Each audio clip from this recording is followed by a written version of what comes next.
Coca-Cola, the empire that changed the world. It all began in 1886 when an Atlanta pharmacist named John Stith Pemberton created a syrup that would change the world forever. He called it Coca-Cola, mixing coca leaves, yes, actual cocaine, and cola nuts for caffeine. It was sold as a medical tonic, advertised to cure headaches, fatigue, and even morphine addiction. Ironically, Pemberton himself was addicted to morphine, and he sold the rights to his drink before it exploded into history. By the early 1900s, Coca-Cola had stripped out the cocaine but doubled down on the marketing, turning the red and white logo into a global symbol of happiness, freedom, and youth. But behind the smiles, Coke became a ruthless corporate giant. During World War II, they struck deals to ensure American soldiers got Coke everywhere they went. That decision alone transformed Coca-Cola from a drink into an identity. Today, Coca-Cola owns over 200 brands, from Sprite to Fanta, Minute Maid to Powerade, and even Dasani water. They sell more than 1.9 billion servings every single day in over 200 countries. But the empire's profits aren't just sweet, they're staggering. In 2024, Coca-Cola reported over $46 billion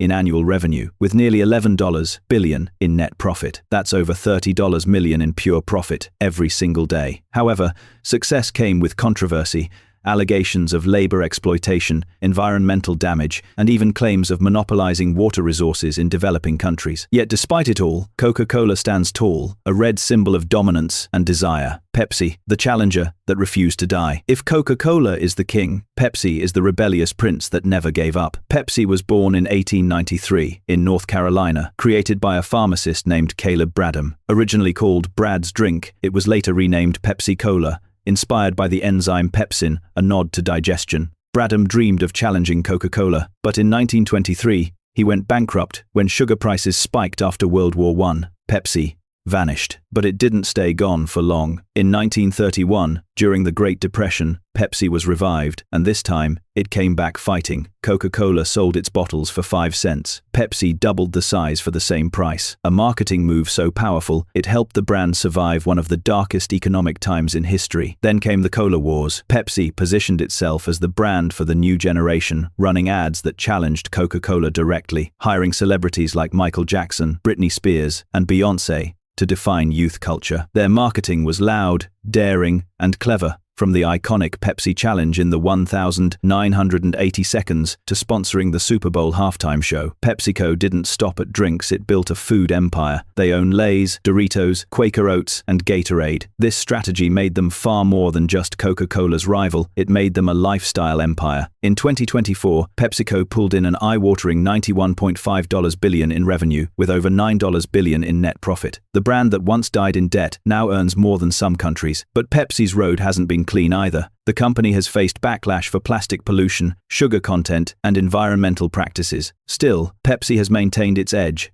adapting, evolving, and staying relevant to every generation that refuses to drink what their parents did. Schweppes and 7-Up, the forgotten titans. Before Coke and Pepsi ruled the world, there was Schweppes. Founded in 1783 inches, Geneva, Switzerland, by Jacob Schweppe, this was the world's first carbonated beverage company. Schweppe developed a process to bottle sparkling water, a luxury drink in the 18th century. Over the years, Schweppes became synonymous with sophistication, a taste of class, elegance, and refinement. By the time the British Empire spread across the globe, so did Schweppes. It was the drink of explorers, officers, and aristocrats. But as the 20th century came, tastes changed. Sweet, flavored sodas became the new trend, and Schweppes, with its subtle tonic and bitter lemon taste, faded into the background. Yet it survived by evolving. Today, Schweppes is owned by different companies across regions, including Coca-Cola in some markets, and Keurig Dr. Pepper in others. It's still known for its tonic water and ginger ale staples in bars and mixers around the world. Then came 7-Up,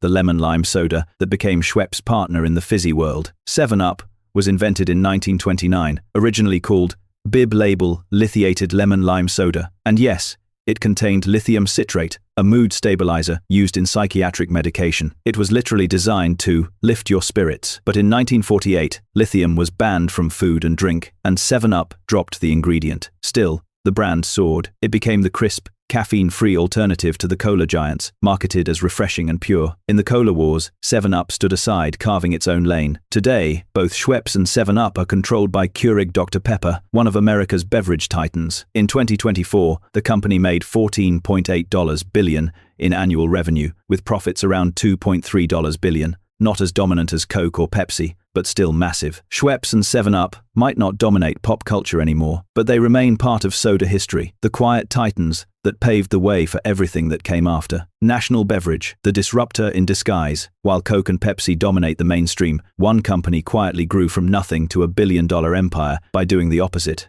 not selling traditional soda. National Beverage Corporation was founded in 1985 by Nick Caparella, a Florida businessman with a taste for rebellion. Instead of trying to fight Coca-Cola and Pepsi on their turf, National Beverage carved its own path, focusing on flavored sparkling water and niche sodas. Its most famous brand? LaCroix. LaCroix went from a quirky Midwestern sparkling water to a cultural phenomenon, especially in the 2010 seconds, when health trends began rejecting sugary drinks. With zero sugar, 0 calories, and natural flavoring, LaCroix became the anti-soda soda. Instagram influencers, millennials, and fitness communities all adopted it as a badge of identity, the bubbly drink for the health-conscious generation. But that wasn't all. National Beverage also owns Faygo and Shasta, two classic, old-school American soda brands that became cult favorites in their regions. In 2024, National Beverage reported $1.2 billion in revenue and around $150 million in profit, tiny compared to Coca-Cola, but massive for a company that doesn't rely on sugar-laden sodas. Their strategy was simple. They didn't fight the soda war,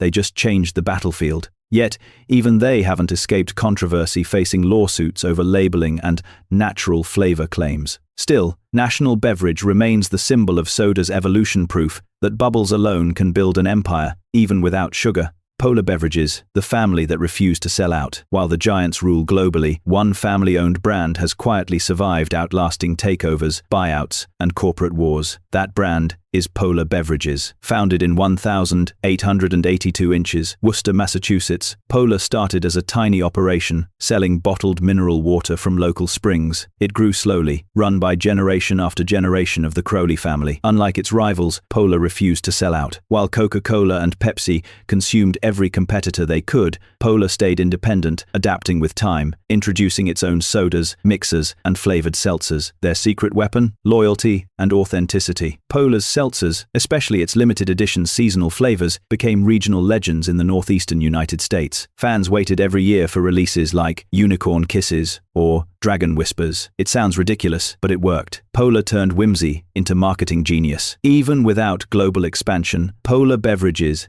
is worth an estimated $700 million, with annual revenue exceeding $400 million. For a family business in a world of corporate giants, that's nothing short of extraordinary. They've proven that sometimes you don't need to own the world to survive in it. The soda war never ends. Coca-Cola, Pepsi, Schweppes, 7-Up, National Beverage, Polar. Each began with a simple idea, bubbles in a bottle. But what they built was far greater: industries, empires, and identities. Coca-Cola sells happiness, Pepsi sells rebellion, Schweppes sells class, 7-Up sells clarity, LaCroix sells purity, and Polar sells nostalgia. Together, they represent over $150 billion in yearly revenue, shaping everything from advertising to taste itself. But behind the fun ads, bright cans, and sweet flavors, they all share one goal: to own your thirst. These drinks may sparkle with life, but make no mistake, every bubble is built on a battle. A war fought not in factories or fields, but inside you. Because in the end, they're not just selling soda, they're selling you.